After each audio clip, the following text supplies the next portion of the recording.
This is the Levels Network. I'm Justin Horo, joined by the Triple OG, Willie Mason.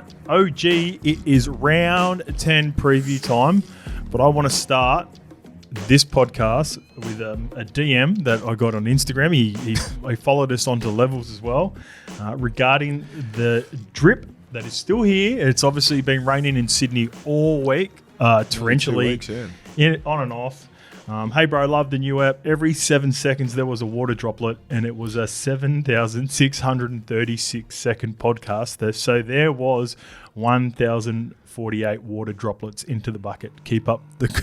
Thanks for your maths, mate. I hope you didn't fucking count them all. I didn't check it. I didn't check it as in, like, I haven't used the calculator to determine if that is indeed correct. But appreciate the detail, James Wilson. I didn't even notice one. Yeah, I actually fucking didn't notice it at all. Once we get into it and once we start talking, I sort of didn't Definitely notice. Not. Well. One thing I did notice, mate, our origin teams, very controversial to some. Yeah. Very topical, and it just shows the beast that Origin is, and how everyone who loves rugby league is the best Origin selector. And they don't pick it diplomatically, right? Because if they've got fucking favourite players, right? Just say Parramatta. Yep. Where's RCG? Where's Gutho? Where's Paulo? Like, more players? I'm like, dude, we're trying to pick a New South Wales team. Yep. You fuck about your Parramatta players or Titans players or wherever they are in the comp. So when you write to me, I don't give a fuck about your comments, first of all. Do you know what I mean? I'm not going to swap my mind. Like I told you guys, like, it's fluid, right? It's going to change every time. And I didn't put any thought into the bench, right? Okay. It was more the 13 in the bench because the bench is going to rotate a heap. For sure. You might have some starters in your team that end up on the bench. Exactly. Right? You know, I'm waiting for Junior Paulo and a few other players to play their ways in there. Their way in there. Like Matt Burton. He's in the top. We've got if you pick a top 20, Matt Burton's there. Yeah. So's Fox. So are all these guys that we haven't put in the starting team. That's how people pick their teams. You got a board of about 25 or 35 players.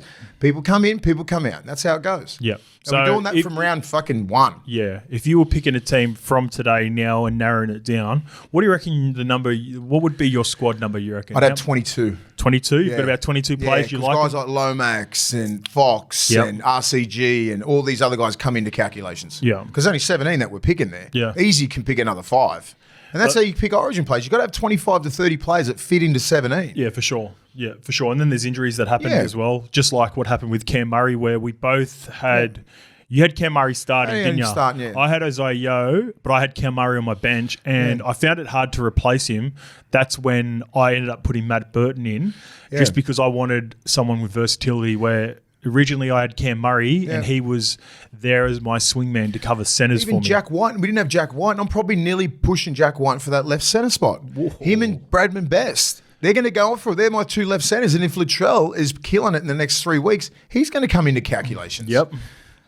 So that's how it's going in my head. Jack White's a big one. Jack White he's built for Origin. Correct, yeah. And I'm not sure, has he said anything about the rep career? Well, he was retired. Again, I'm led to believe. Well, he's back on the market. Well, it was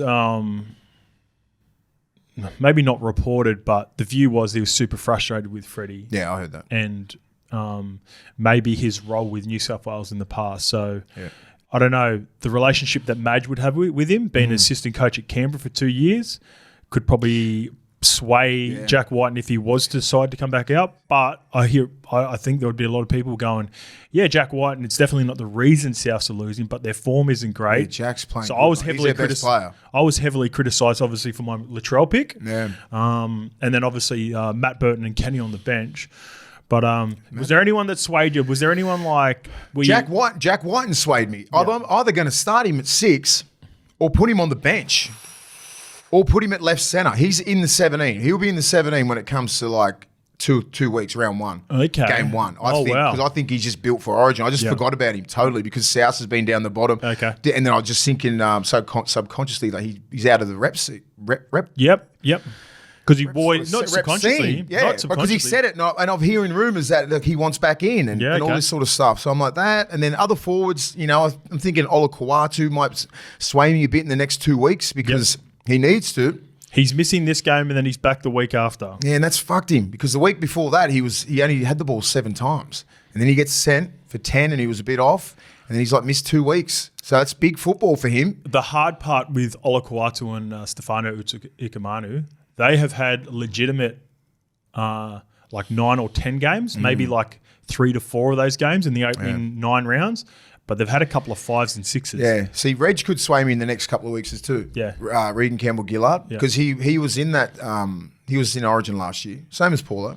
Reggie was really good in game 3. In game 1, we need to get this game. I think it's so important, man. Junior was in game 1 and potentially 2. No, he got dropped. He only played game 1 last year, remember? Okay. Yeah. And then Reggie played really well in game 3 with Jacob Saifidi. It's just hard to understand where Madge is coming from. I know he wants just players who love that jersey. And I'm just thinking that everyone loves that jersey.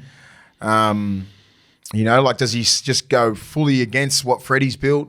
You know, because you have a look at that last 6 seasons, we could have easily won at least 4 or 5 out of 6. Yeah, a few injuries go. Yeah. Like the Turbo injury in particular, that it led to Cookie playing in the centres. He absolutely got dusted. The health of certain players. Latrell hasn't been fit.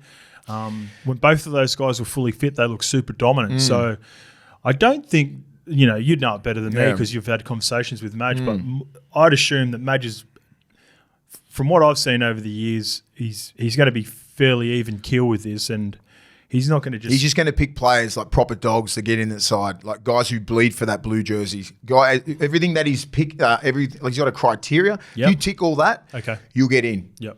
And I'm not sure where he's sitting with a Cam McInnes. I think Cam McInnes was very close a couple of years ago. So that's been reported. He's a 9 or he's in the 17 somewhere if he keeps playing like he's playing, and well deserved as well. Yeah. You know, I'm not sure where he sits with Crichton. You know, Liam Martin, all the Penrith players. You know, maybe that could be a problem in the last couple of years. I think the Angus Crichton, similar to the Roosters, he would have been out of contention 3 weeks ago. Yeah. But with his form, I think similar to the Roosters, they would be reconsidering re-signing Angus Crichton, which we'll get to because we've got transfer news, which is probably the biggest news of the week. But then also, he probably wouldn't have even been close to in Madge's thoughts for Origin. But no, you can't, he's forcing you to look at him. You can't deny his form. No, you can't deny his form. Be interesting, but yeah. With the Queensland team, there was one guy that I'm really close to putting in. I think if he has a really big game off the back of a really strong 3 weeks and all the noise around the Titans at the moment, AJ Brimson. Yeah, I think AJ Brimson could potentially be 14? My 14 or even centre, depending on the health of Hamiso Tabuai-Fidow. So he's missed 4 weeks with a hamstring injury. You know what hamstring injuries are like, Mace. If he comes back, he's not back this week. He potentially might not be back next week. That gives him 2 weeks to get a soft tissue injury ready and potentially be marking up against Stephen Crichton, Tom Trbojevic, Zach Lomax, whatever it may be, and his number one strength or the advantage he's got over everyone else is his speed. Yeah, so if he can't come back to the park. If he doesn't, if he doesn't have the confidence to go on it, then potentially Brimo could be an option for me, left centre. See, I think they put Tuolangi in and put Cobbo. They mix that up. They put Cobbo back in and they put Tuolangi because I think he's a centre. Yeah, Brimo's not, and he's either fullback or he's not, or he's 14. That's it. I don't think Brimo can play centres. I just don't think he should be playing centres at the Titans. He's just not but he's not. I mean, he could do a job. That's Queensland's fucking problem anyway. Yeah. But you don't want to talk about Queensland. No, I don't mind Queensland. I don't mind. I think they're going to have a good side. They're going to have a very, very strong side. I think it pretty much picks itself. I don't think Queensland's that hard to pick. Probably 1 or 2 players that we got wrong. I mean, like they're just a well-oiled machine, and I know how they pick. Right? They pick and stick. They've done the job for them before. These guys aren't making a change until they lose. I have a feeling Billy's got a couple of curly ones. That's my gut feeling. He made 2 big decisions last year. The ball was 3. Huge decision. Reece over Kalen and sat Kalen for the first game. And then obviously Kalen thought at the betterment of his own health, he ended up sitting for the last couple of games. And then he also informed Dane Gagai and Josh Papali'i, and then they got on the were able to get on the front foot and actually retire from Origin footy. So those were big decisions as well, mate. New South Wales is the hardest one. There's so many to pick from. It's hard to find the balance. All we got to do is find the right players to play for New South Wales. And like I said, everyone's an expert. It's pretty funny. It is the funny. interactions. It's they so entertaining. They just get so hell bent on like picking Edwards and picking these fucking players. I'm like, this is not how it goes. It doesn't go on form, people. If you understand, like Teddy's Australian captain, New South Wales captain, hasn't done anything wrong to play himself out. If he was playing awful right now, they'd be picking Dylan Edwards. Do you know what I mean? Like you would hear like rumors going, he's had a chat with Teddy and Teddy's not getting picked because people can't shut their fucking mouths in this world. Yeah, that's true. You know, like, but he's going to get picked. I understand Dylan Edwards is playing lights out football for the last 3 years. He's just going to be a product of the generational talents that we have at fullback right now in today's modern day game. You know, brought up a good That's point. Toddy Carney and Piercy were talking about it on. They've been doing a show together every week as well. And Toddy compared him to Jake Friend playing behind Cam Smith for all those years. Friendy was outstanding and McCulloch, at the Roosters. They were both like that. McCulloch ended up playing 2 Origins each because Cam Smith wouldn't retire. For sure. And that's the nature of being stuck behind an all-time great, is Friendy probably would have, not necessarily locked down that spot, but it would have been in contention for most years. He would have been toe-to-toe with McCulloch. That's because they both come up through the same era, about 2008. Yep. And they probably would have paid about 5 to 10 Origins each if Cam Smith didn't exist. Oh, yeah, yes. 10 easy. 10 each, they would have been going at it. But Cam Smith said, no, boys. Sorry. Very similar. I think Jake Friend and Dylan Edwards are very similar in that sense. Yeah. They're just behind an all-time how old's great. Dylan Edwards? Because he ain't, it's not like he's 22. 27, 28, I think. Yeah, it sucks. Yeah, and there's some good ones that are missing out too. Another guy who was in a lot of people's teams, I think, and it's only because of injury now, is Ryan Pappenhausen. A lot of chat around him potentially being in that 14 jersey. But we move on. Our rolling teams will be on Monday anyway, so Origin Fever is already with us. But before we get to Origin, mate, let's get to the Magic Round. And to help us celebrate Magic Round, we will be heading to the Stock Exchange Hotel on the 18th of May. So save that date. It's a sad date? It is a Saturday. You can get into the venue from 9 a.m. with free entry downstairs. So me and Mace will be there from 9 a.m. But if you want to get an all-exclusive rooftop package up the top, which goes from 10 a.m. to 1 p.m., it's $120. It's a food and beverage package as well. The highlights are a Q&A with myself and Mace. I'll basically be asking Mace a lot of the questions. There is brunch, which is, like I said, a food and drinks package. And there will also be a live panel with myself and Mace hosting it. So come and see us at the Stock Exchange Hotel. What time are we there from? From 9 to about 1:30? We're on at 9 and we'll be there until 1 p.m. So we're upstairs in the package. If you buy the package for $120, so go on to Stock Exchange Hotel. Just free beer and food? Yep. There's a package. Nice. Food and drinks are included. So that's from 10 a.m. to 1 p.m. So come and see us. Come say hi. We will carry maybe. We will be getting there on Thursday night and attending the Women's Origin. Looking forward to that. I've got the teams. Speaking of the Origin teams, a bigger mission that I'll get to a little bit later on as well, Mace. But then obviously we've got commitments Friday, Saturday. It's a big weekend. There's plenty of magic to be had, mate. Take your time. All right. I just wanted to put a bow on this as well, off the back of the chat at the start of the week around the referees. And this came out last night. I only just seen this morning. So I pushed it to the front because I just wanted to address this. Get it over with. Have a look at this, mate. I don't know if you're aware of this, but 2 off-duty police officers have been banned from attending NRL matches in New South Wales, stemming from an incident involving Ashley Klein at a Roosters game in April. According to the Daily Telegraph, a projectile was thrown towards Klein and other match officials as they walked off the ground following the Storm's 18-12 of the Roosters. It is believed 2 of the 3 are police officers who were off duty at the time. Wow, that's disgraceful. Yeah. And so the reason I wanted to sort of address this to begin with, because I had my thoughts on it on a Monday and I've been critical over the last couple of weeks of some decisions, but I've seen that Billy Slater put up. I saw his post. I saw a post about if you think you can do a better job, do it. I don't think that's the answer. Even though Billy's one of my favourite guys to listen to. Billy was talking with his heart there. Of course, right? Yeah. And the respect of it. And when you see a story like this, it's fully understandable. But here's a few things. I'll put a few points I think we can be better at. So obviously the respect for the roles of the officials, we understand that. But we can't. I think there's a small percentage of people in any sort of situation that are just over the top shit house. But I think it's important to still be critical of the referees, the system, the officials, and try to get better. It's like as players, Mace, we had video every week because we needed constructive criticism. So my first point is Graham Annesley, he has to stop throwing his referees under the bus after every week, doing those videos where he is basically telling us right decisions, wrong decisions.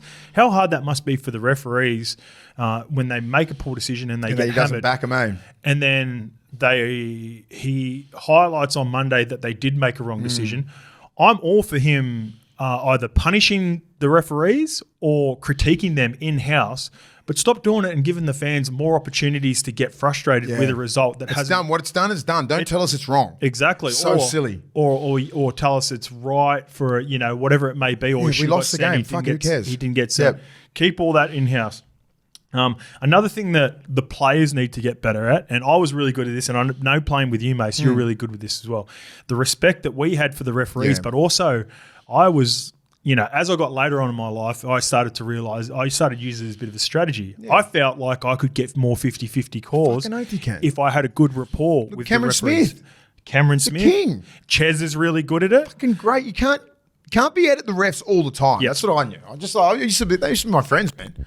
On the field, you use them as much as you can. Then you a little offside. They're not going to call you if it's a little 50-50. Well, you think Play so, the right? game. Subconsciously, my thought around it was one. That's just the nature of who I am. But also, like deep down, it was. I used to use it as quite a strategy because there was examples where I know, like, I knew that. When it's like middle tier to players that are not regular first graders. Yeah. Quite often they get pinned for penalties that sometimes stars don't get. Yeah. So for me, because I built a good rapport with the referees, I'm not necessarily saying I got off with shit, but I felt like it favoured me in 50-50 calls that are really hard. I'm not sure what the vernacular is with the referees to the players these days because of microphones, right? You can't be all fucking friendly because most of the time referees are good blokes, right? They're actually just knock around blokes. They're just exactly like us. They just couldn't play the game. Good chicks. Blokes, what's the blokeettes? Blokes, women, everything like blokes, that. But you could talk to them on the field and it was fine, right? Will you get back on side? You're not going to get you next time. But you can't say that now because why? There's no next time. You fucking do it now because you're offside. They're the rules of black and white, right? Yeah. But that was the sort of like, that's how they used to talk. It was fucking all right. Yeah. Now, obviously, with the microphone and everything like that, like just when the mics come in, I would be like that. Why the fuck was that for? They're like, microphone, you know what I mean? So I went through that whole evolution of refs being fucking super duper cool dudes, and then they're going fucking treating you like shit sort of thing, right? What about to the point that I started with where, like, if just say you were trying to build a rapport with the referee and say something nice, they also probably don't want that getting picked up now. No, that's what I'm saying. Like you can't, so you cannot like talk to them like you're a normal person, like when you could, like in the early 2000s, right? Yep.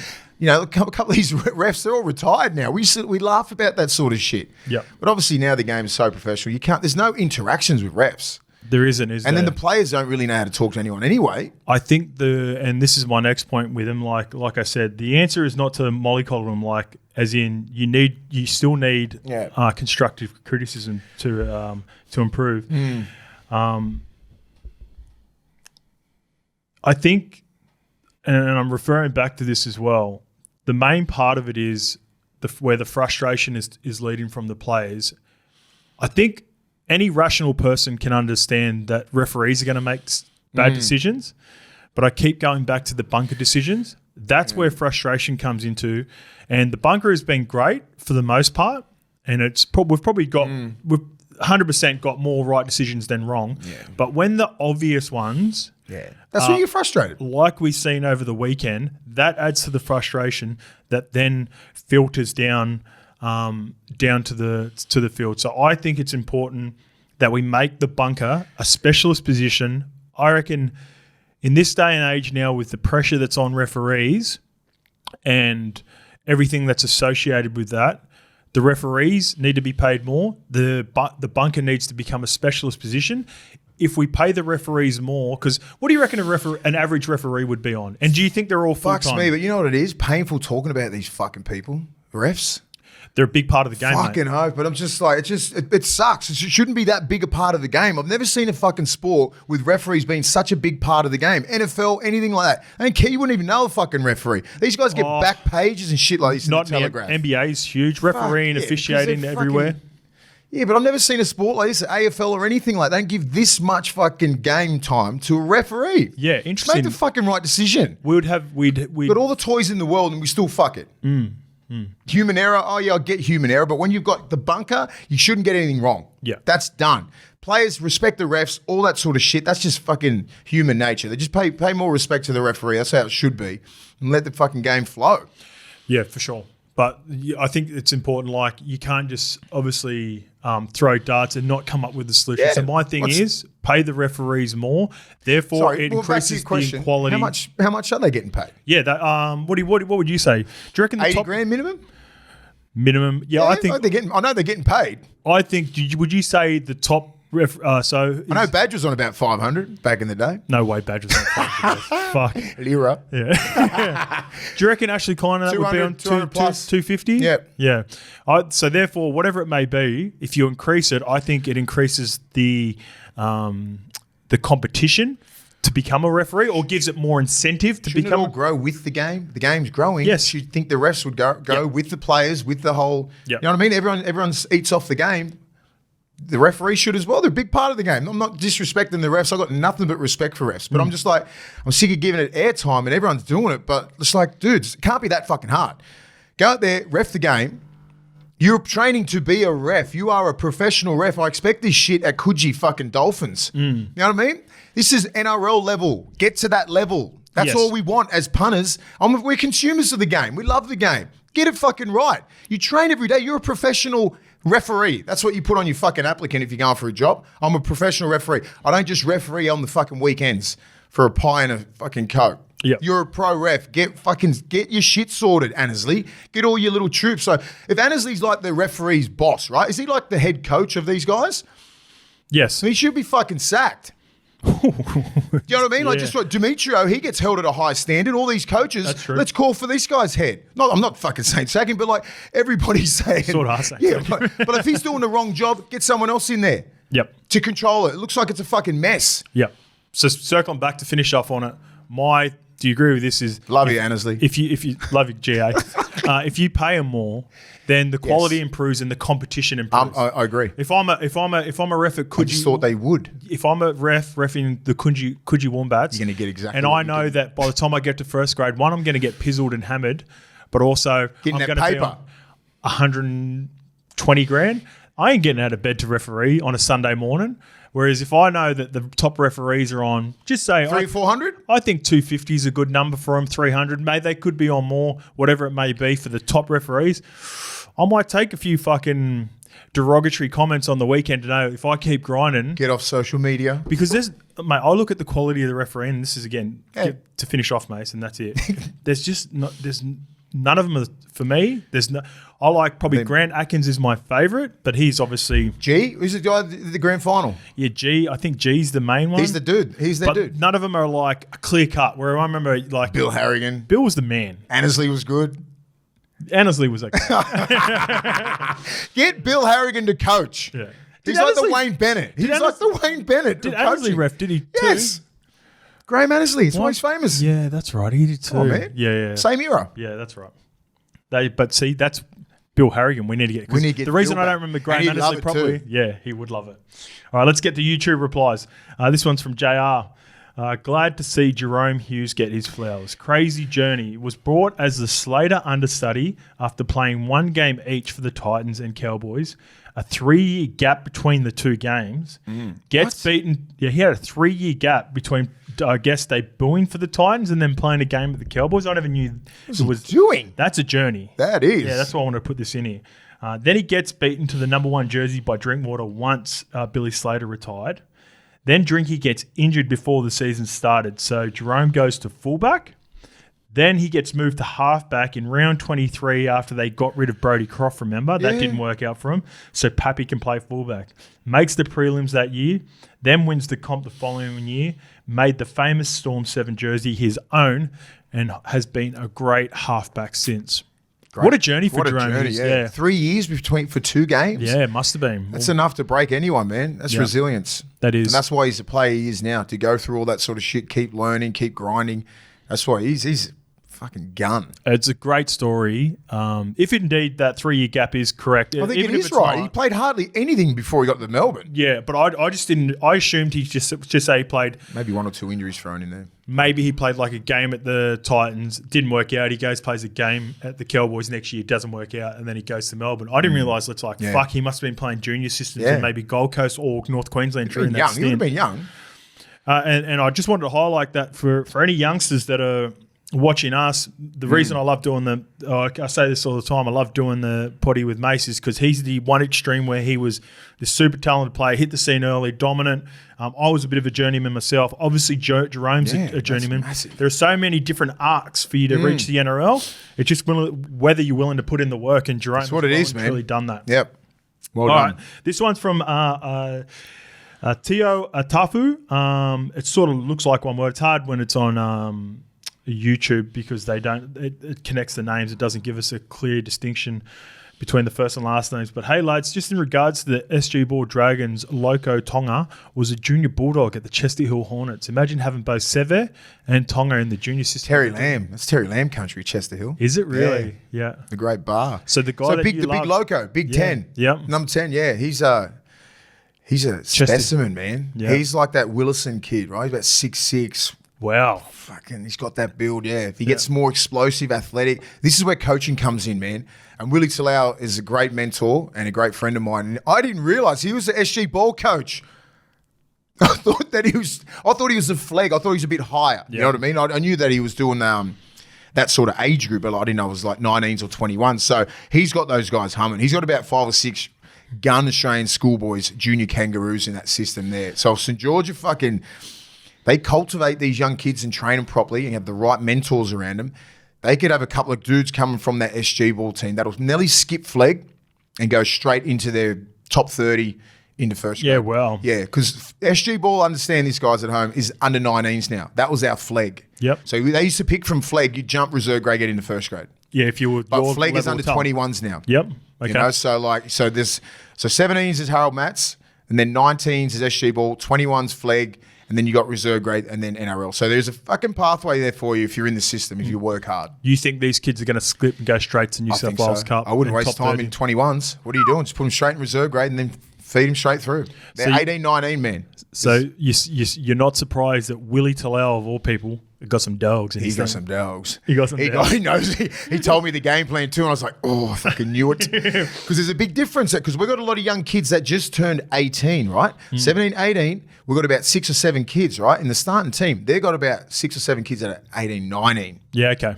That's a big difference in strength. One more preseason, one more year together as a brotherhood, and then that's how you filter off into the big world. So you're confident the boys can run it back next year? Yeah, they'll run it back. They will.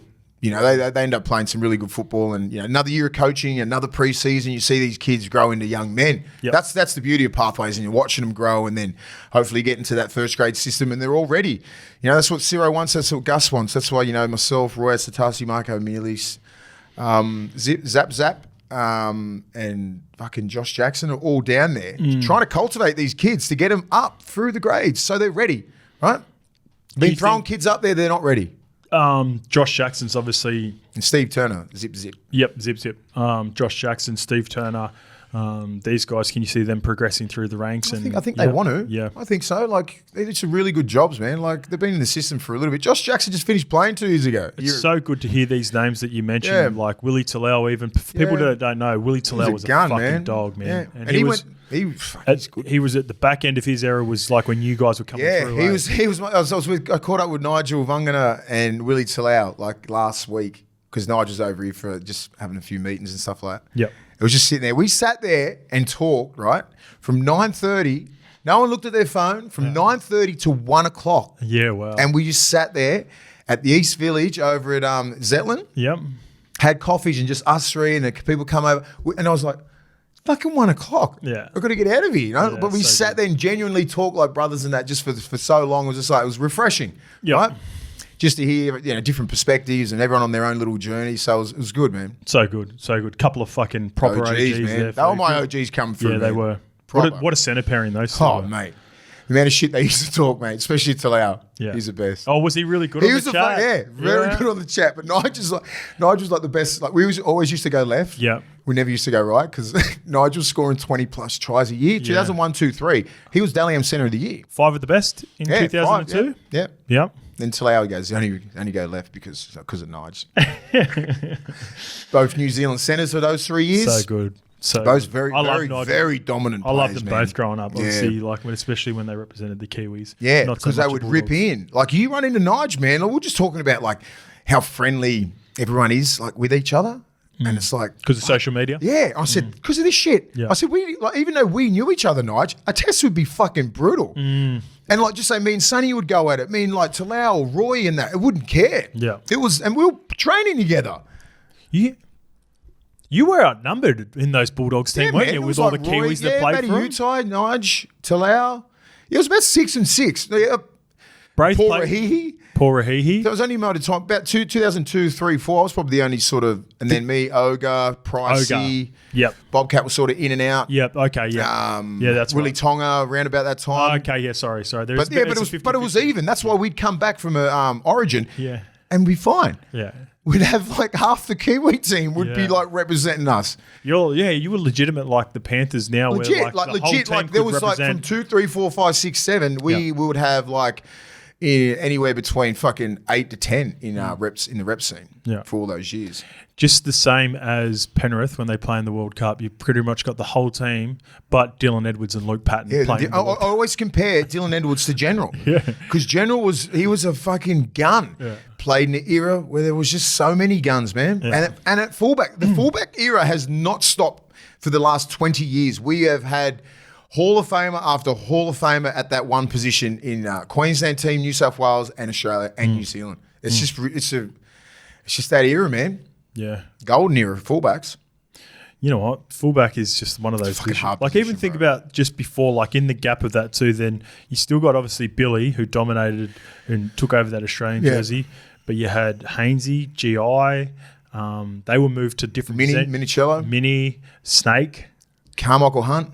K, far out. He's changed the game, Benny Carmichael Barber, Hunt, man. Benny Barber, Carmichael Hunt changed the game. Matty Bowen. Yeah. Matty We've Bowen. always had gun fullbacks, eh? Guns. Absolute guns. No, what? Because I reckon where you've always got these, and they're always obviously fit, good looking. Yeah. Popular because they're scoring tries. It's the position that every kid wants to play, isn't How it? does the Roosters go from having a Minicello full Italian, Aussie Italian, to Tedesco? Yeah. 2 like Hall of Fame players in 20 years. Yeah. Like, they just have not missed. Getting they're like the Packers getting Favre into Rogers, getting 2 like elite Snake players. into Turbo. Yeah, That's Snake into fucking Turbo. unbelievable, man. Yeah. Like, for those 2 blokes, they're nearly overshadowed by Turbo and Teddy. I'll double down on that. To have Snake and Gift and then go from Jakey to Turbo. Not only do they get the fullbacks, they right. get the double. That's They get the 2 easily. brothers. Easy. I forgot about it. Yeah. Oh, Jake the Snake. All right, this is one. I always like one left the field, Right. and I'm throwing it out. So this one is regarding Golden Point, and we didn't have a moment like this. It's just I like this one. This one from Sully D. In the NHL, extra time, it goes from 5-on-5 to 3-versus-3. Would you be for or against dropping players in Golden Point I don't for the mind NRL? So he goes 13 from 10 on 10. to 9-on-9. Yeah. I think going to 9s is too far. Yeah. But I'd go potentially down to 11 if it meant we I'd even go to 10. I'd just go to 10. go straight to I'd 10. go to 10s. Yeah, in Golden Point to get a more attacking creativity at the end of the game. I Do you like that. it? I like it. Yeah. Because it's you just bunker down when it comes extra time. Everything's in. Push all your cards in. Just bust your ass, and it's still hard. Can you imagine you got 9 in the front line? Yeah. What about going from 13 to One 11 marker? for the first 5 minutes? If there's still no Take result, one off every minute. go to the second 5-minute stint, go to 9. But I just think you just say you got not take one off every 2 minutes. No, so 3 minutes? 5 minutes is fine. So go from 13 to 11. If we don't get a try in the first 5 minutes like they normally do, to then there's an extra 5 minutes. So then drop down to 9. You'll have a try in that Something 5 like that. minutes for sure. Something like that. Yeah. Yeah. I think it'd be a lot more exciting for fans. Yeah, I think it would be exciting. And I think like Obviously not Volandis now. is that dude who can Set it up in the off season. not in round 11. Yeah. Can we? Pardon? Who would you drop? Fucking hold the middles and just have your ball playing lock in the middle the whole time. Keep the back line. Keep your fittest guys in the middle. Keep your 9 and your 13. I think whole back line. So here we go. If you were to drop to 11, I think definitely drop one front rower. Like if you're your least mobile, no, you still need some punch, I think. There's your modern day lock. You can go all right with that, man. But if you are to take the field goal in the 11 on 11, you probably still need that big Tino. You need Payne to get a quick play the ball. It just depends who your props are. I reckon. Just go to that. For sure. If you got Payne Hush, you're leaving him on. Of course. If you got 2 other blokes. If you got Dave Clemmer, he's off. Yeah, just play to your cattle, right? Just get the fucking guys that you don't think that can make a difference. Sam Hughes, off. Yeah, you're going to just go leave Payne Mudders Curran, on. Payne Haas, Carrigan, you stay on. Yeah. Everyone off. Yeah. Leave the back line. You know, that's about it. You're not going to move too much. But just the middles just to spread it all out. But I don't mind that idea. It's something that should be possibly looked at. Yeah. I think I would go. Be more fun for. I'm just thinking as a spectacle, right? Imagine that in Origin. Yeah, I like it. Oof. Yeah, I like it. Yeah, traditionalists would hate it, but I think it would be entertaining. Anyway. Traditionalists are disgusted at it. They hate everything. Absolutely disgusted at it. I thought this was America. I thought this is Australia. I thought this is NRL. All right. It's rugby league. Mate, let's get to some transfer news. So This has been developing all week. I believe we are recording this, at 8:30 p.m. So by the time you see this, there might be some new news on it. I'm actually just going to refresh the news to make sure. We said that Fifita would be seeing the Roosters, right? And you did toss that up. That was you said that. That'd be silly. It'd be silly if he didn't, and this Roosters would be silly. Yeah. So a few questions off the back of it, and this is what I've seen develop over the. It's been reported that the Titans are almost come to the realization that he's leaving, no matter what. It seems to be the Panthers that are favourites and the Roosters next, but they're both playing it down like neither are favourites. So I guess one question we both saw it as a positive for both David Fifita and Penrith. Now, the concerns that some people have had is obviously due to the development, but the development of the juniors at Penrith that has been so successful for them. Can you see a player like David Fifita potentially upsetting the apple cart out there at Penrith by being a $850,000, $900,000 player when they've all, over the past 5 years, 6 years, have not splurged on a big free agent? No. I think he can. And I think you'd only go for David Fifita. If there was anyone else on the market right now, you're not really looking at him. But because he's an anomaly, he's a once in a generational player. Yeah, okay. I think that's why this is a big deal.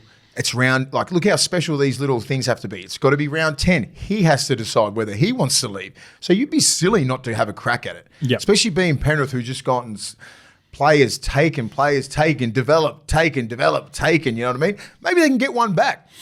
But I know that's part of the system, right? You develop these players, and that's what happens to Melbourne. That's what happened to all the great teams. You just cherry pick all the good players. Yep. They've reached that potential. They've won competitions. Okay, well, what else can you do? Unless you're a local kid and they sign you to like Cleary and Yo and all these sort of guys are going to stay there forever. All the other guys are going to be, because of the salary cap, it just evens things out. This is just part of the beast. It's a once-in-a-decade situation or half a decade situation, specifically for Penrith, who have not been able to even be in the market for players like this. It's only because they recently sort of got blindsided by Fisher Harris and obviously then before that couldn't retain the services of both Taruva, who they wanted to keep for probably a more humble number than he's currently on, and then obviously Jerome. So they probably wouldn't even been able in the position to get Dave Fifita if it wasn't for a couple of guys that deserved upgrades or 100%. Specifically with Fisher Harris wanted a change of scenery to go home for compassionate reasons. He had another 2 years. I didn't think Fisher was going to leave. And then all of a sudden, one of the biggest animals on the market comes in. You've got to have a crack. Look at everybody now. They're all shitting themselves because everyone thought Penrith was going to come back to the park without Fish. And then this guy is going to go there. And some more criticism around David Fifita that I've seen is his inconsistencies at time, right? When they speak about a couple of years ago when he wasn't playing all that great for the Titans. I will say that for those who aren't aware of yeah, he wasn't playing great footy, but 22 years old. he was, respectfully again, like we feel like this guy always cops trays off us, but he was playing outside of Tanner Boyd. Like there's a difference between playing outside of And on Tanner the right Boyd side. and Nathan Cleary. Yeah. And you've seen how Kieran has unlocked him since he's been there in a short amount of time. And that I think it's Fermor crazy to not think. Fermor was having a lights out season. Yep. He did in 21. Yep. And then he was stuck on the right, kick chasing and just doing all the stupid shit that has to go on the right side and playing with Tanner Boyd. And there was no options for him. Like that was one of his worst years. And then the next year, he scores 20 tries. And the next year, he becomes like who he is now. So and that's what being a young kid and knowing how important you are to the team, right? He didn't know that. He was 21, 22 years old. He's a baby in the game. And they just put all that on him because of money, right? Yep. He's on 1.2. He should be able to do this. We'll put him in a position to do that. You know, now he's in position. In the last couple of years, last 18 months, he's been in a position to do that. He's giving you 15 tries. He's giving you 150 metres plus, and he's not even coached well. He's untapped, that kid. If he lives up to any of those expectations, he's going to be one of the best forwards of all time.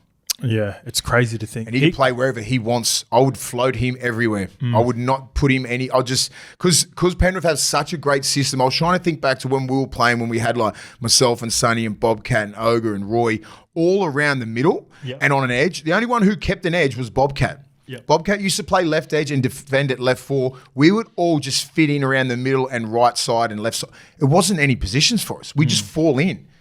You know what I mean? Like it'd be Roy and Ogre and myself in the middle. If Sonny wanted to defend on an edge or I wanted to swap and defend on an edge, do you know what I mean? We would do that easily. If Sonny wanted to come in and I'd go out, if we wanted to spot a right 3 up, inside and outside of him, me and Sonny would do that. Rennie would do it on the other side. You can just work like that. You don't have to stay in your fucking lane all the time. When you get down in a defensive system on your line, get out to right 4.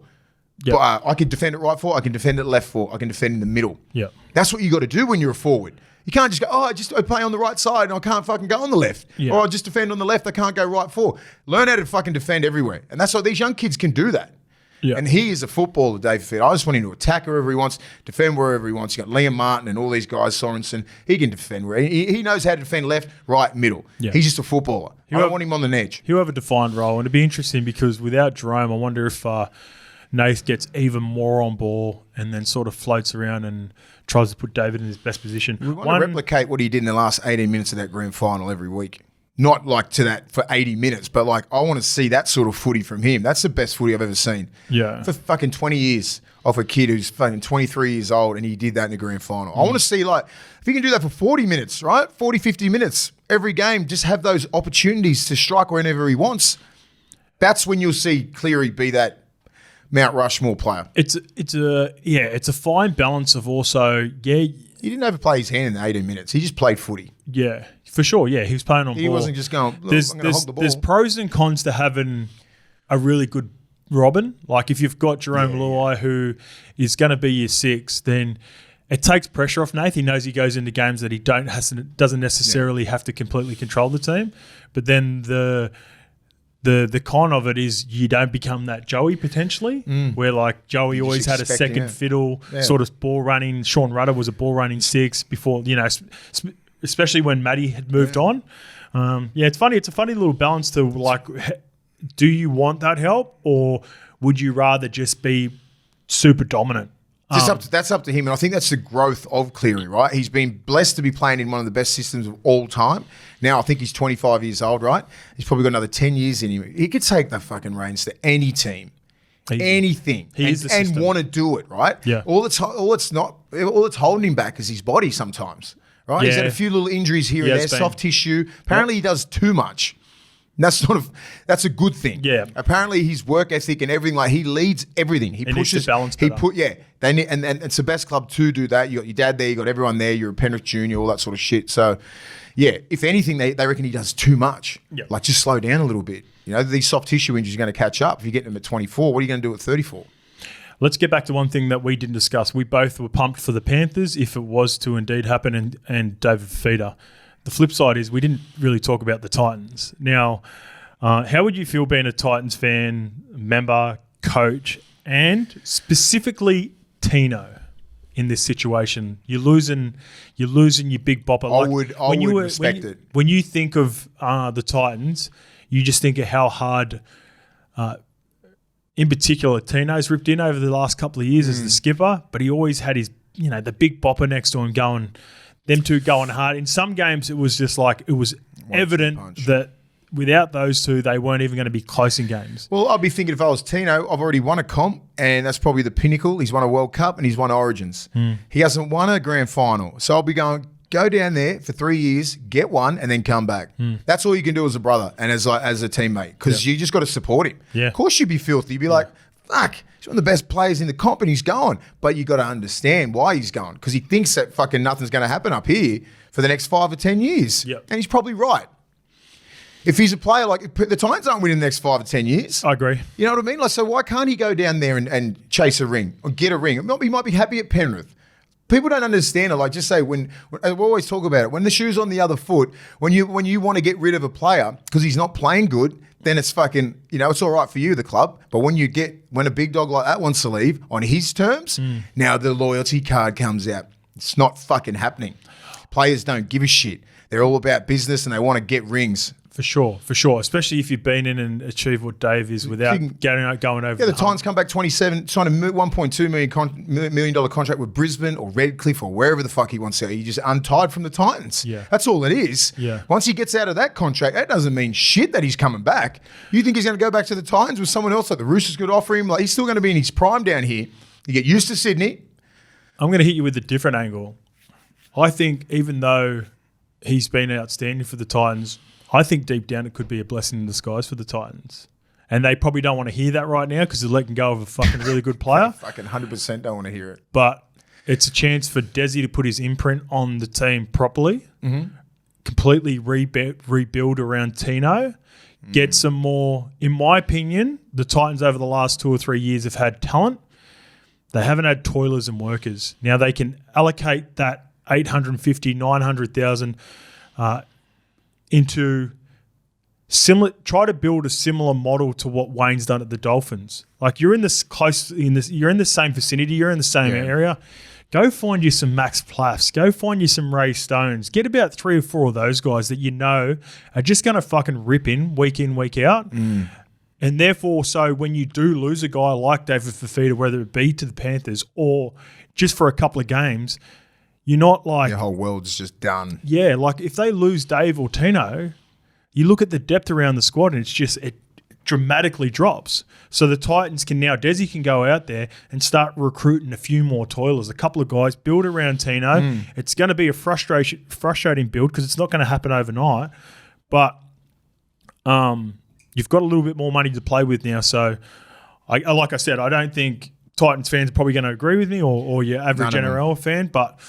I can see it's good glass half full. Yeah. You know what I mean? But the reality is they're going to struggle for fucking 5 years just because of this move here. And I'm like, you just got to wait for young kids to come through the development, like the pathways. They're going to have a shitload of kids, man. I don't think you have to wait 5 years, mate. Look what are you going to get? Look at what Ricky's done at Canberra with young kids that have come through. They lose Jack White, but they come through the system the Canberra system. Who there do you are think's come through the young Titans? kids that we didn't know who Ethan Strange was last year properly. Like, we didn't know who fucking Chevy Stewart was last year. They're in the system there. They're playing New South Wales Cup. They might be playing Queensland Cup. We just don't know who they are until they perform at first grade level. So it's hard, it's an opportunity. Titans, it'd be hard because But you've just got to, you looked at different models. By no means do I think Canberra are going to win the comp. There's still a chance they don't even make the 8. But I'm seeing a squad built around when I, at the start of the year, had them as wooden spooners because they lost Jared Croker and Jack Whiten. I thought it was the end of the world for the Raiders. Now I'm looking at it going, there's something building there. It's going to probably come to fruition in a couple of years, but I don't think it has to take 5 years is my point. I just think Titans are not known for just built developing young players. Just not. Canberra's built like that, man. They've got the infrastructure down there. Canberra's always got those people in recruitment. Consistent. That's what I'm saying. Yeah. You're talking about a whole different thing. Like people down in Canberra, people on the Gold Coast, that ain't it. Yeah. They're not coming through the system like they are at Canberra. But I've seen Desi do it. Recruit a little bit more. I've seen Desi do it at the early days at Manly. You know what Des doesn't do? Recruit and put money into development. Well, he did that at Manly in the early days. He brought through a system of young players that ended up becoming elite, won a couple of grand finals. Some of the players that are now at Manly are a function of his recruitment, the Olakuatus, the Kolas that are now starting. I don't know. We'll see. I think there could be some positive. Watch it. Speaking of youngsters, Parramatta have a fight on their hands to keep rising star BLAIZE Talagi, with the talented backline star deciding to test his value on the open market. So listen to this, Mace. The Daily Telegraph reported he has failed to trigger his option. Oh, shit. Before we move on quickly, I just wanted to say this, put a little, and this is relates to what we're about to talk about now. If I'm in charge of recruitment or retention of players at a club, I'm taking clauses out of them off the back of this David Fifita and even this BLAIZE Talagi contract. Yeah, I don't care if I lose that player originally or are unable to recruit those players. It's worse when you think you have a player signed as a member, as a fan, like Fifita now, like Fifita, and then Sponsorships. see this shit going on because they haven't lived up to expectations. Fuck those clauses off. They're good for players. They're mad for managers. But if I'm I love him. If I'm a club, if I'm a coach, if I'm a CEO, if I'm a general manager, and the manager's sitting across me going, I just want to chuck this clause I'm going to give you 10 games, guys, and if he doesn't like it, he's going to get out. I'd say, you get out. Get out now. I don't care. We're not signing That's the you. management, right? But I'm not sure they're just bowing down to powerful players. 'Cause Correct. It's so hard. And the players, good on you. Do it all. Put the clauses in. Yes. Because it's all about player empowerment. I love it. But if you got ball, I don't think Penrith will be putting those clauses in. No. I don't think the Roosters don't do that. I don't think so. You wouldn't You think know, so. because they back the club. Yeah. Interesting. Anyway, I just wanted to touch on that because It's fucking crazy, it relates to this as well. So the 19-year-old is now a free agent and is able to receive offers from rival clubs. So the Eels have offered Talagi an upgrade and an extension for next year and beyond, yet for unknown reasons, the Parramatta local junior has exercised the option regardless to test his value on the open market. So He's not happy. he played centres in his debut game, played pretty well. Then he got moved to 5'8". That didn't quite work. Mm-hmm. He's now playing fullback for Gutho, who's missing some time. But if you're BLAIZE Talagi and you're looking at the back line, it looks to be there aren't players in there that are necessarily locks for any position. Who's the centres? Penasini's one. Penasini and Zach Lomax and Clint Gutherson are going to be the fullback and centre He's just combination. not backing himself because of Zach Lomax. He's like, well, that might be a sign from Parramatta going, well, we don't trust you either. Yeah, true. So that's how he's feeling as a young kid. He goes, why aren't I the fucking next guy up? I'm a Parramatta junior. I'm 19. Another preseason. You go sign Zach Lomax. That means you don't want me. So I'm going to go somewhere else. That's exactly what's happened. I think you're right. You can't fucking sign a young kid who's 24 years old, who's got probably 10 years ahead of him, and then I'm a 19-year-old kid, and you do that to me, and I'm a local junior and everything like that. I can go get treated better somewhere else. It's similar to Ethan Sanders, right? Because he would have been looking at Dylan Brown and Mitch Moses and going, those guys just re-upped. Where's my pathway? Where's my There's no pathway? pathway. And then like you see a pathway, and then it gets blocked by Zach Lomax. So therefore, I'm going somewhere else. Yeah. It's as simple as it gets. I'm a centre. You just signed a centre. Or you signed a winger who wants to play centre, or whatever it is. He's come to play centre.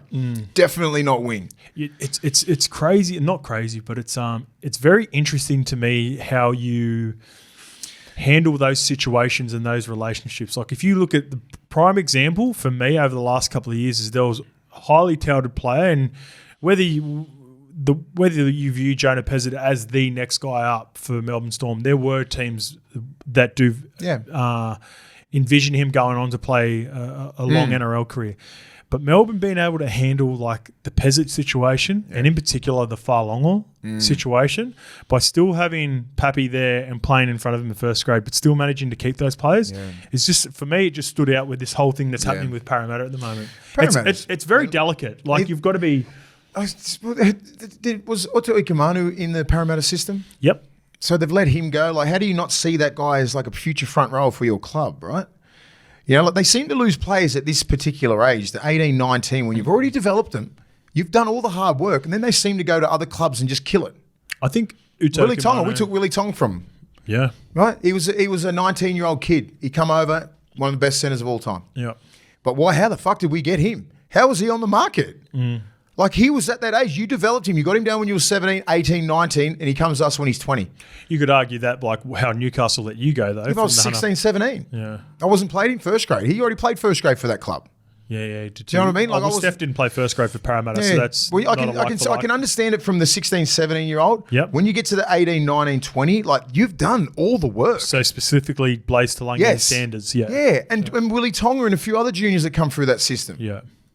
Like, you've done all the work. Like, you've got him from 15. You got Willie Tonga out of Cherbourg at a 16-year-old kid, moved him down, developed him, and then let us take all the credit. Like, we didn't develop him. He was already like that at Parramatta. Yeah. He was that. He was that guy. Yeah. I'm like, how the fuck did we get this guy? We lost Nigel Vangana and got Willie Tonga. Like, it's ridiculous, right? Like, we shouldn't be able to do that. But it worked out well. But I'm just saying, but a lot of clubs seem to do that. Not just picking on Parramatta. A lot of clubs, there'll be a shitload of clubs that 18, 19. Like, dude, you've done the work. You just got to put them in and cultivate them and get them through the system right. Where do you see BLAIZE Talagi ended up? Do you think he stays at Parramatta? No. If he hasn't triggered that option, I'm thinking he's off. He wouldn't even think about it. He wouldn't even think about this option. He would have just stayed at Parramatta. Yeah. He just thinks, well, what am I going to do here for the next 3 years? Stay and fucking play reserve grade, get played off the bench. This is what his manager and his parents would be saying. You can play off the bench every now and again. What are you going to be at 14? You're never going to be. You'll be a jack of all trades, master of none. By the time you get to 24, you played 100 games or whatever, and you've played 50 or 60 off the bench. Haven't solidified any position when you were a centre. This is a big decision for him. Yeah, can you play? Because you're right. Gutho's currently the captain.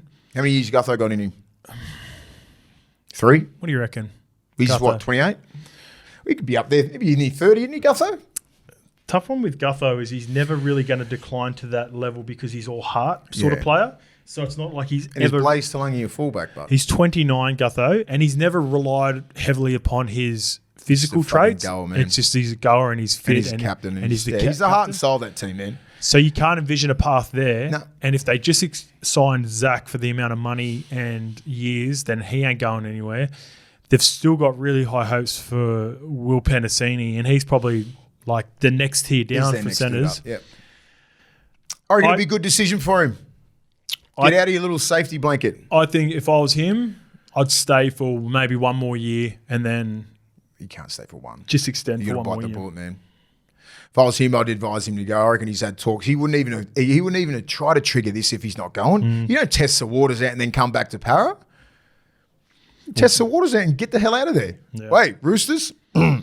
Joey Manu's going next year. Suoliti's going next year. Yeah. Who's the next man up? I thought that made sense, but his manager's Isaac Moses, and they just went through the Suoliti drama. So I think there's bad blood there, isn't there? Well, you just they'll look at the past teams. that. They'll look past that if it's worth it. So Moses looks after Flano, Todd Payton, and Manly Seabold, and there's one more coach. So I'm looking at those teams in particular, like who could... Yeah, that's what happens. Cowboys? No. Dragons? Maybe Dragons. Just for his pathway, man. I think it's still the Roosters are still open, I reckon. Yeah. Only because I think they can look past because it's the Roosters. Because it's the Roosters, and they need fucking outside backs. They're losing a couple of big dogs. Yeah. Yeah, for sure. So they'll put that aside, get a deal done, hopefully. And they also missed out on another big dog, mate. Dane GAGAI has reportedly snubbed an approach to join the Sydney Roosters on a 2-year deal. Instead, he's going to extend at the Knights for another couple. Good on you, Gags. It's a big blow for the Roosters as they aim to bring in reinforcements for Joseph Suaalii, Joey Manu, Daniel Tupou, and Michael Jennings, all leaving next year. The Roosters will now reportedly turn their attention to Remus Smith from the Storm. Be good to be a centre right now. Yeah. Gags is good, man. I love Gags. He came to Newcastle when I was there in 2012. We got him from Brisbane. He got sacked from Brizzy. Yep. A lot of little things that I know what happened up there. He was living in his car. He was really struggling. And then Wayne brought him down and he's just excelled. He just got that one opportunity and just took it. And he became one of the best centres up there, Queensland, Australia. He's had a massive run. And he can retire up there as a Knight. He's playing good footy too. Yeah, he's still playing good, man. Yep. I think even when they were losing games a couple of weeks ago, in particular, the two guys that stood out for me most games were Frizz and Gags on that edge, the physicality and what they're playing. And we with keep forgetting about when RTS was getting the ball. Who was the right side centre? Gags. He's a shutdown centre, man. Yeah, true. Yeah, like he's got one of those. He's got those his defensive fucking systems that he's been in. He kills it. He's been in the Queensland system for so many years as a centre and as a winger. Like he uses that shit. He's still strong. He's still fast. Is he a country boy, Gags? Because when I looked at the Roosters, he's from Mackay. When I looked at the Roosters, he's a Mactown boy. I looked at it and went, they need centres. He's got a combination with Dom Young already. It just made a lot of sense. Yeah, it does make sense. But he loves Newcastle. His wife's from Newcastle and his kids and everything like that. Schools, so all that the sort of school. shit. So a lot of that would come into it. Like if it was 5 years ago, Gags would be signing with the Roosters. Yeah, okay. But he's 32, 33 years old. I know I've got 10 years on him, right? Yeah. So he'd be 33, somewhere around there. Yeah. When he gets to retire up there, he'd be one of their greats at the end of the day. All right. Let's move on to the teams have been announced, or the Sky Blues have been announced for Origin 1 for the girls, mate. They've got the women, the 3-game series this year. So congratulations to Emma Tonegate, Jamie Chapman, Jess Surgis, Isabella Kelly, Tiana Penatani, who's done some stuff for us before, Corbin Baxter, Rachel Pearson, Millie Elliott, Olivia Higgins, Caitlin Johnston, Yasmin Clydesdale, Kezzy Apps, Keely Davis, Tully Fui, Moano, Olivia Koenig, Grace Kemp, Sarah Tokatuki, Jakaya Whitfield, Kira Dibb, and Ali Johnston. A big omission, mate. No Southwell sisters. So young gun Jessie Southwell. Injured? No, I think she just hasn't made the team. And even Kira Dibb. So they're picking these girls from like what competition they're playing in now? They're playing in. There's a competition in Queensland where they're playing for. They need to fix that shit up, man. Yeah, I think it's such a big part of the NRL and WNRL. Like, come on, man, they need to be playing like alongside the guys, right? A lot of them. Well, you can't have that. Not alongside, but like the same, like from round 1 to whatever. Yeah, so there's a competition that they play, which is pretty competitive, I think. It used to be the Harvey Norman down here. Now that aligns at the same time as the NRLW season's on. So a lot of them go up to Queensland, and I think it's, all the best players are basically playing up there. But you know what I'm saying, right? They need to be like aligned with the NRL. Something like split the rounds, right? Just be in that competition. I don't know, like not just be start at round 18? The reason for starting it later is so they finish with the boys, though. That's why it starts. They need to play more games to get better. Like in that competition, it's a slow process. They're not quite at the. In my opinion, I've watched them. For me, they're expanding too quickly with the teams. This is a nice number. This is grouse that they've got. So last year, it sort of just got sprung on them, the Origin schedule, and they hadn't had any training. Okay. I was listening to Yasmin Clydesdale talk to the Channel 9 team on Sunday or throughout the week, and they've actually done an 8-week camp. So they had They had a squad number of 35 players that they were actually playing games against each other, like an opposed session, to figure out who the team was. Okay. But yeah, and then in Queensland, they've got a strong competition up there. So just a note, there's probably not going to be a perfect system until they do get to the. I think it's probably still like 5 years down the road where they're able to play consistent footy for an entire season. But they're all just bodies are still getting used to it. But looking forward to that. Anyway, let's get down to breaking down the teams, mate. Before we get into that, I've got a juicy one for our Levels Bets Friends special for this week, mate. It's D-Day for me, and it's D-Day for the Warriors. A really important game against the Roosters, a stacked Roosters team at Allianz, mate. So I'm on the Warriors plus 11.5. And we know how dominant the right side for the Warriors is. So I'm expecting to try to DWZ in the first 60 minutes, but also Dom Young has been on fire since he has returned, and his whole career to date at the Roosters. He's strong, isn't he? Except for that one game against the Bulldogs where he completely lost his shit. So I'm on the Warriors plus 11.5, Dom Young and DWZ to score in the first 60 minutes for $13 from the traders with a max bet of $25. All right, mate, let's get into breaking down the teams. Kicking it off, Dolphins at home. Suncorp Stadium, this one, to the Manly Seagulls on Thursday night. For the Dolphins, big inclusion. Herbie Farnworth is expected to play replacing the injured Tessie New, and also Kenny Bromwich is back from missing last week with concussion. As for the Seagulls, Ben Travojevic will return with Lachlan Croker missing with a concussion. Therefore, Carl Lawton will start, and Gordon Chan Kam Tong will split the hooking duties. It's good. Nice. Good to see Gordy back in the team. He's just like saying his name. I don't know what to do with the Dolphins, man. Yeah. I like Isaiah Cattell, man. That guy is freakish. Him and Nicarima, I like how they're playing. I just like it. And I fucking hate how Manly plays sometimes. Yeah. He really got me last week. I was like, okay, well, they're going to be that. I want them to be a top 4 team, but they're probably going to be like 5, 6, 7, 8. Yeah, They'll be in that somewhere. I agree.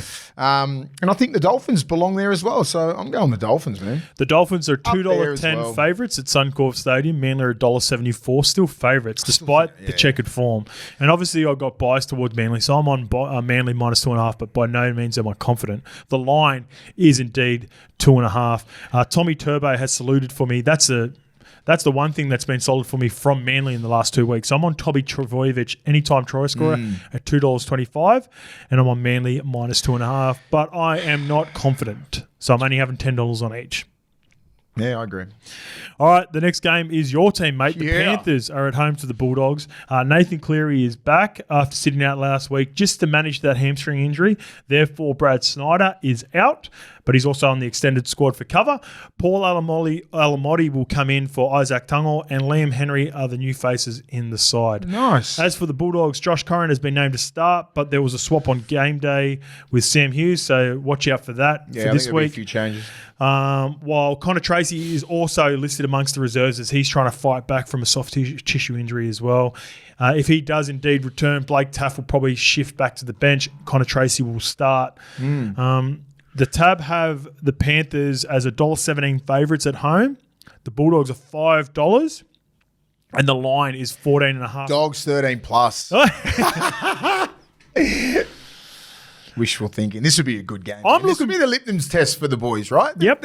They've been good, man. Like, you know, probably disappointed they dropped those games against South and Melbourne where we probably should have, you know, probably taken the prize there. But like this would be like, fuck, Penrith at Penrith. They're pretty stacked, you know. Like this will see where we really fit, right? Fuck yeah, I agree. Like, I don't want us to have a mentality going, yeah, we just try and be competitive. You know, fuck that. Go out there and play some football, boys. Call and me fucking crazy. try and get them. Call me crazy. Crazy. I think the Bulldogs can snag this one.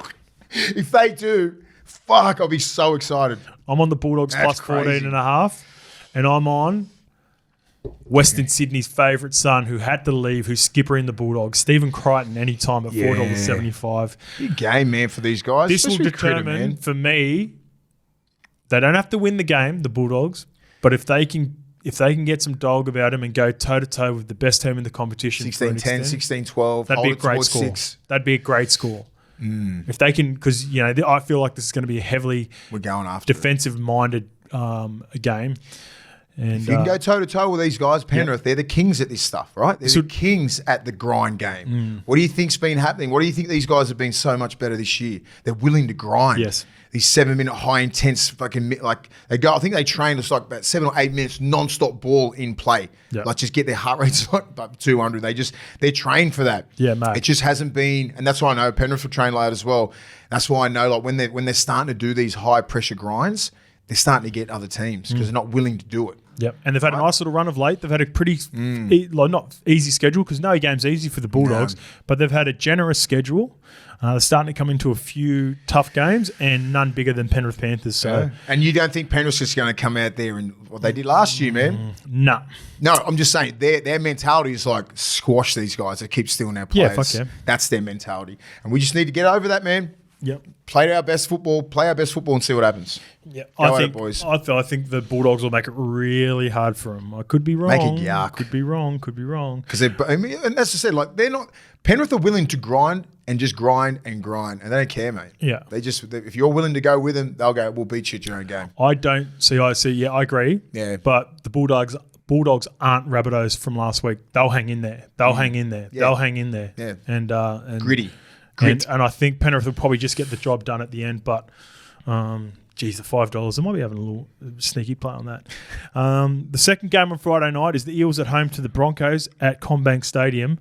Couple of big ins and outs for both teams. So Bryce Cartwright returns on the bench. Could see a world in which he goes into the starting lineup for Ryan Madison, mate. Blaze Talagi replaces Gutho, who's getting his knee drained. Looks like that's been needing to be done for the last 3 years for Gutho. He finally has about 4 or 5 weeks off to get that sorted.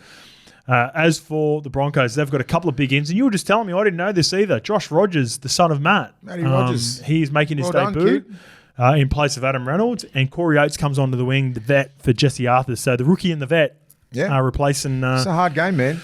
I don't know what to do. It's at CommBank on a Saturday, right? Yep. They're fucking No, hard. Friday night. Was it Friday? Oh, this is a later game, right? Prime time, 8 p.m. Look at that pack, man. Gillard, Lussick, Paulo, Lane, Madison, Hopgood. Like, come on, man. You've got to be able to compete with They always play so anyone. much better at CommBank too. I'm going para. Yeah. As much as it kills me. Head to head. Yeah, head to head. Ooh, so I reckon head- this is the one. This will make or break their year. Okay. Yeah. I agree. I think there could be, if they lose this game or lose it convincingly against the Broncos, heavy pressure on BA. But the belief starts going as well. Yep, I'm with you. You know, like you go, what can we? We're stacked. We played out. I mean, obviously with Gutho out, it's a big loss because he's so great positionally and he's a great leader out there. But like, I need to see Junior Paulo and Campbell Gillard. I need those three to go out. Payne, Haas, Jensen, and really take them on in the middle. There's going to be a lot of pressure on Dylan Brown. No Gutho, no Mitch Moses. Yeah. So we're going to we talk about, a lot of people have been talking about like what's next for the Broncos, as in next couple of years with no Adam Reynolds. So you got Ezra Mam and Dylan Brown who have happily God, I'm nearly swapping now again. who have happily been the Robins for their teams over the last couple of years. Batman now. Now, can you two? Who's going to become Batman? Who's standing up? I mean, Josh Rogers is well done, kid. But Ethan Sanders, young kids. Ezra Man, Walsh, they'll be filthy on what happened last week. Being smacked in front of their own people at Suncorp, and they played bad. Ezra Man and Walsh played bad, like compared to their standards, right? They tried to, they put the kicks in and all that sort of fancy shit instead of grinding. Fuck, I'm nearly swapping. I'm going Broncos. Before we started the show, May said to me, he goes, fuck, we're picking teams. And he goes, I changed my mind 3 times. I picked my team, then you managed to sway me, and then I end up going back to my original Sway decision myself. sometimes. You've talked yourself out of that. Don't going. blame me for that. Broncos. What are you doing? I'm on Parramatta. Yeah. I'm on Parramatta plus 9.5. I love the 9.5. I think Parramatta will step up. The difference could be playmakers are missing for both teams and leaders are missing for both teams. Can Blaze Talagi match, or not match Reece Walsh? He's not going to match Reece Walsh, but can he announce himself to the NRL? So he's off contract now. I've got him as my. Well. I've got him as my. So he's going to have like. He's going to have a man of the match performance. He's going to get $1 million a year. Blaze Talagi anytime, $3.10. Eels plus 9.5. That's my bet. What are you doing now? Have you finished? Well, stay on the Broncos. Stay Broncos. Yeah, all right, sweet for people playing. Make it fair. All right, mate. Going to Saturday. The first game is at Tamworth, Scully Park. Ooh. West Tigers versus the Knights. This will be. I played out there. It's not going to be a game that you're going to be super excited, but I think it'll be really competitive. Two teams. With the Tigers that have been competitive without getting the job done, and the Knights have been they're looking for three in a row without Kalen. So nice for the Tigers. Stafford Tyler returns, which sees Brent Naden shift to the wing, and Jaden Sullivan is the new name in the team for Aiden Caesar. Uppy Carousel missed last week, but he returns the skipper. As for the Knights, couple of big ins. Tyson Frizzell and Jacob Saifidi have both been named. That's big. With Frizz in particular, he's likely to spend time in the middle, as I suggested last week. So I can see a world in which Frizz starts right, Kai Pearce-Paul starts left. Maybe at the 25-minute mark, they bring on Dylan Lucas and Frizz goes in the middle. Yeah. You think he's he's easily a middle. Yep. He can defend anywhere. Yep. He's a footballer. As for the tab, they have the odds. $2.20 underdogs, or it's not really a home ground advantage, is it? At Tamworth, it's actually more. Tamworth is Newcastle 100 territory, isn't it? $1.67. Is Tamworth north of Central Coast? It's northwest. Yeah. Northwest, yeah. Anyway, the line is plus 2.5. Knights or Tigers, mate? It's a coin flip. Knights. I think. I mean, I've seen enough of the Tigers to go. All right, they're going to be competitive, but they're not going to be like beating most good teams. I think Newcastle's a good team. Yep. Without KP, they've really just, travelled along all right. They won 2 in a row. Like Jackson Hastings seems like he's found his feet. Tyson Gamble, they've got a really good balance out there. Armstrong, like everyone's found their role and they know they have to go up every game. So I think I don't want to see more of Leo Thompson, man. I need to see that form from last year. He needs to really take this shit personal. Daniel Saifidi's back. Jacob's back. Daniel played last week. Jacob's back. Yep. I'd still mix those blokes up. Yep. They could be sitting right there. Yeah, easy. Daniel. Yeah, I seen him. I was in Byron 1 year with him and kept on. Exactly the same. When you walk the streets and you keep running, you say you run like Barley and you keep. I didn't know who was BMOS and JMOS until about 3 years ago. I played. Now I can tell. 3 years ago, I can didn't tell know who it they are was. Now I know. Yeah. Because like J-Moz- BMOS looks a bit more stressed because he's in coaching. Nah, J-Moz has put on a little bit. He's enjoying J-Moz, yeah. retirement. Yeah, and J-Moz BMOS is still training at Roosters and part of the But system. when they were fucking exactly the same. Yeah. Knights. I'm going Tigers, mate. They've been ripping in. They've been working hard. They haven't got a result. I'm looking for a big game. No Aiden Caesar. So I think Lachlan Galvin takes the ball even more than what he's been taking with Aiden Caesar. 50-50 this game, mate. Yeah, for sure. It's a coin flip. Tigers plus 2.5 for me. Lachlan Galvin anytime at $4. I think the young kid is due for his first try. Jack Hetherington got dropped. Weird. Yeah, that's for Dylan Lucas, right? Yep. Yeah. But Brodie Jones, they kept Brodie Jones in front of him. Oh, That's yeah, weird. wow. I know he does a job, Brodie, but I'm thinking Jack's a little bit more intimidating and. But each their own. he also loses his shit. That's still hilarious. All right, the Dragons versus Rabbitohs is the second game on Saturday. That is at Estrada Jubilee Stadium at 5:30 p.m. Luciano Leilua is firming to join the bench in place of Ben Mudders-Marcilla. Zach Lomax goes back to the wing because Moses Sully is back from his HIA from the Roosters game. As for the Rabbitohs, Alex Johnson has been named in the reserves.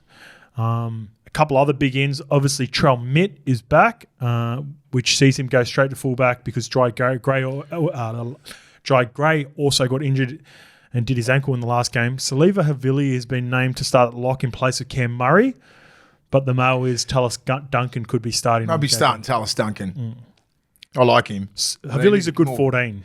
Yeah. But I like Duncan. I like Duncan. He's the future of their club, man. He hits hard. He's a good ball player. Good opportunity for him. Really good opportunity. He had a rough start to the start of the year. I think everyone did at that club. Yeah, for sure. So no one's, I think, this is going to be a hard game to pick, man. Yeah, the Dragons are $1.48. Souths are $2.65. The game is at Estrada Jubilee, so Cogra. Yeah. I'm going St. George, eh? Yes, am I. Yeah.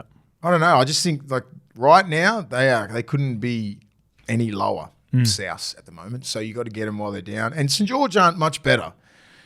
Not much better, but they're just not as badly done as South at the moment. You know what I wouldn't line a market for? I could see a world in which both teams click and absolutely hammer it. Yeah. Like I can see Rabbitohs just for whatever reason just coming out, all the pressure they've been under, pumping the Dragons 13+. They've got that. That's what's scary about the Rabbits. But I can see the Dragons winning 13+ as Yeah, well. I don't really see a close game in this game. I look at the forward packs, I'm like, and the back fives.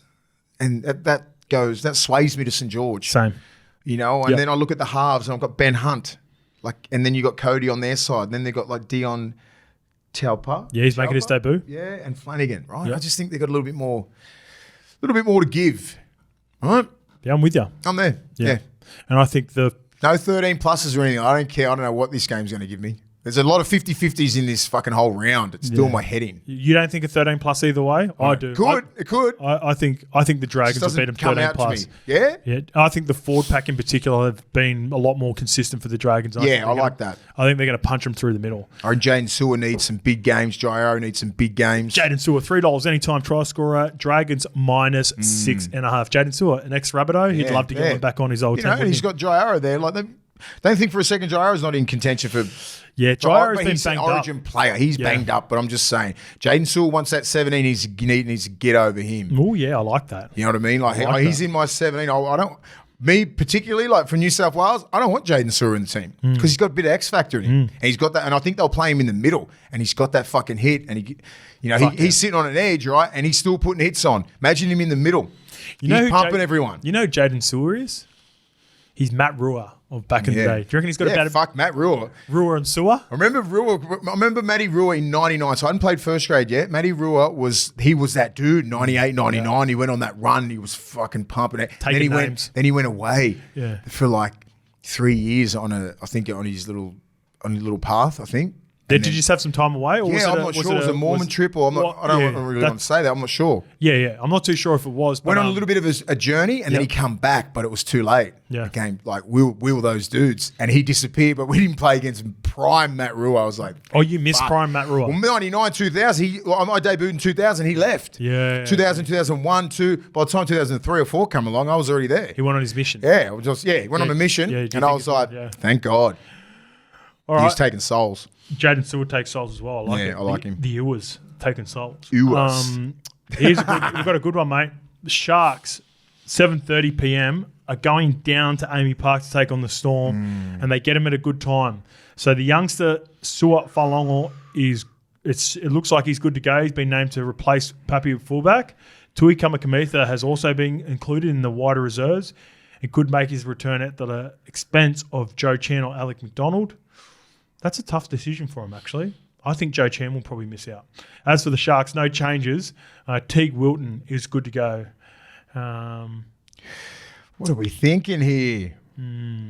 Oh, man. Mate? I think there's a world where that Sua Falongo just carves up. And he makes that little statement like, hey, just because Pappy's out doesn't mean this season's over. This is a legit coin flip. Yeah. $1.90, $1.90. They cannot split these two teams, mate. I can.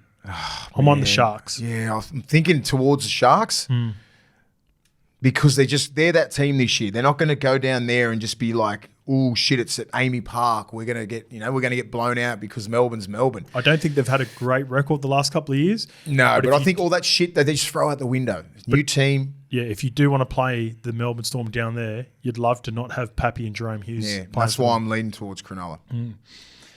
I am going Cronulla, mate. I'll take the points, though. I'll take the +1.5, which is down to $1.80 now. So I think a lot of people I think this might be a 13+ game. are swaying that way. Oh, Sharks like 13+. Cronulla, yeah. I reckon they're going to put one on. I reckon they'll put the whole comp on show. On notice. On notice, yeah. Yep. And just go, right, we can get rid of the big dogs. And I've got Sione Katoa. I'm not impressed with Melbourne last week, man. I know they had a few injuries and stuff, but I thought they would have blown them out, especially with Money's 200th and everything like that, and Welsh's 150th. Apart from the... Could be totally wrong. What was the game the week before? Who did they blow out the week before? Oh, the Rabbitohs. Everyone's blowing the Rabbitohs out. So that doesn't matter. But they haven't blown anyone out apart from that. I'm on the Sharks, mate. 13+. I don't know. I think... Not a flogging. Could be like 22-6, something like that. Yeah, okay. Nothing in the 50s. All right. This one's going to be a cracker, I reckon. This is the game of the round. Roosters versus Warriors, Sunday at Allianz Stadium, 2 p.m. And I've got highlighted Sorry, here. how is this not the 4 o'clock game? Is it 2 o'clock game? 2 o'clock game, Come yeah. on. Do you think that matters now, the prime time, 2 to 4? I don't know. I'd just rather play at 4. Yeah, same. I would. 2 o'clock, you're up at And that's you get the up at Channel 11, 9 game you want to sleep in. Like you don't get any chance. You're up at you got to be at the game at what? 11 o'clock? 12? Yeah, 12 o'clock. 12 o'clock, 11:30, 12? 12:30 minimum. Yeah. Yeah, 12:30 minimum. And then I'd probably get there at 12. I know I used to like getting there a couple of hours before just so I could chill out a little bit more. Casey Badger, referee for this game, which I highlighted because of, the pressure. I'm really intrigued to see what her performance is like this week. I thought she was rough last week. Yeah. And this is a pressure cooker. The Roosters, Robbo's been complaining out of sight this year about the refereeing and what comes with the pressure of reffing a Roosters game. And also the Warriors. No one complains more about refereeing than Warriors fans. So the best. Keep an eye on that. As for the Roosters, 4 huge inclusions. Daniel Tupou, OG. Jared Rea-Hargraves, OG. Victor Radley, mid-OG, are all returning from injury. And Spencer Leniu is back from his suspension. Yeah, boy. As for the... Fuck, that's taken a while just for us. Imagine him. Oh, that's been a while, man. It feels like... What did you get? Was it 9 weeks, obviously? 9 weeks? 8 weeks. 8 weeks. 8 weeks? Yeah, 8 weeks. I think it was 8 weeks. Anyway, so with Victor Radley returning, it sees Connor Watson move back to the bench, who was really good last week. As for the Warriors, Sean Johnson has been managing an Achilles injury, and I guess you can sort of see why they're having dramas this year, the Warriors. They're just not on the same page, man. Jazz Tavanga returns. Kurt Capewell will miss this week with Mitch Barnett moving from the middle to the edge. When they've been nailing all those moves on that right edge, everybody's been doing their job. Like, with Niokora, he'd in and out and they'll be even on the guy. They've been so off. Yeah.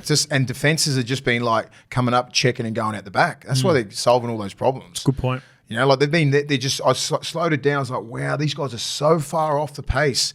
Everyone before, last year when they were nailing all these plays to the right, in and out when that double lead off SJ, you could hit both of those guys. Yep. Double lead, the guy out the back with Fanua Blake. It's very telegraphed. I'm not sure whether it's a SJ not digging in hard enough or these guys well off the pace. I think it could something be to do with that. I think it could be because of training reps they're potentially not getting in. If Shawnee's been managing this injury, maybe he hasn't been doing as many reps training, and seems like that. So their timing off the 7 has been awful. Even when they're going back to the left, they're doing double shape at the post. It's still off. Defenses have been, you can see it coming, man. Like it's not that hard for middles. You got a good middles there, which the Roosters do. Those shapes, if they're not executed at a 10 out of 10, you get defended against. This has all the recipes for a Roosters blowout. Yeah. Roosters are $1.27. The Warriors are $3.80. Something tells me this is going to be a tricky game. This will be, because the Warriors aren't the Warriors of old. But we'll see. Yeah. The line's 11.5. Can you see the Roosters blowing them out 13 plus? 100%. Yeah. I can see this 2 o'clock game over here. I think it's going to be tricky. I'm on the Warriors plus 11.5 and give me Dallin Watson as a Lesniak anytime. I think even if they do execute at a high level, right, on that right side, I think a lot of players are onto those plays. A lot of the edges they sit there and trust me, people, they sit there in the edge videos and just non-stop looking at cues, inside pressure to SJ, make him play earlier. He's the key. Teams have been defending. He is the key. You've got to get at him. And who does that best? The Roosters, man, their middle are so they're so good at that sort of stuff. Yep. Look what they did to Brisbane last week. Brisbane absolutely torched the Tigers 34-0 in the first half off the same sort of plays. Who shuts them down? Roosters. Their edges are so good. They work so good together. And this is what they're going to try and do again, the Warriors. And I think the Roosters will shut them down. It'll be tighter than you think, but I think it'll blow out at the end. Okay.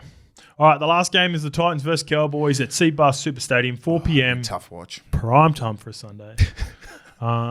Chris Randall has been named at 5'8" to replace Hunter Boyd. Mo Fodawaker is back from concussion, so he will start, which is a boost for Gold Coast. As for the Cowboys, Chad Townsend will be monitored, but he looks like he'll be right to go. Holland Lukey spends another week on the bench to start the game.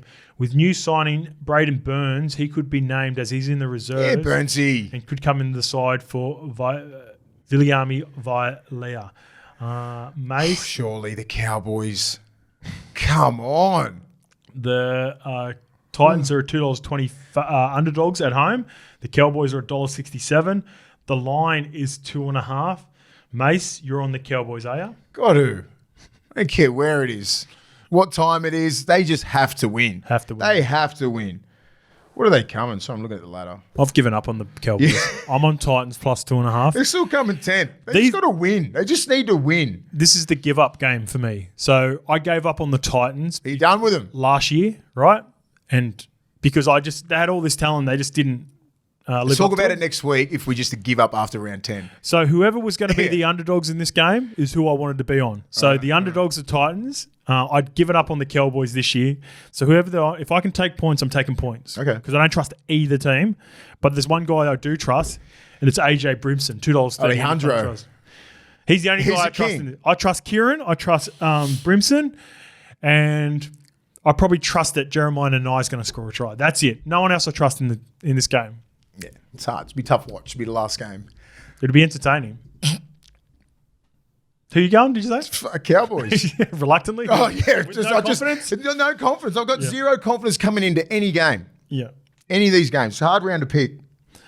As always, we want everyone to be playing safe during this game. If you're gambling on specifically the Titans and Cowboys game, what are you really gambling with? And free and confidential support, call 1-800-858-858. Mace, enjoy round 10. I'm looking forward to it despite that last game. And we'll see you on Monday for review. See you guys.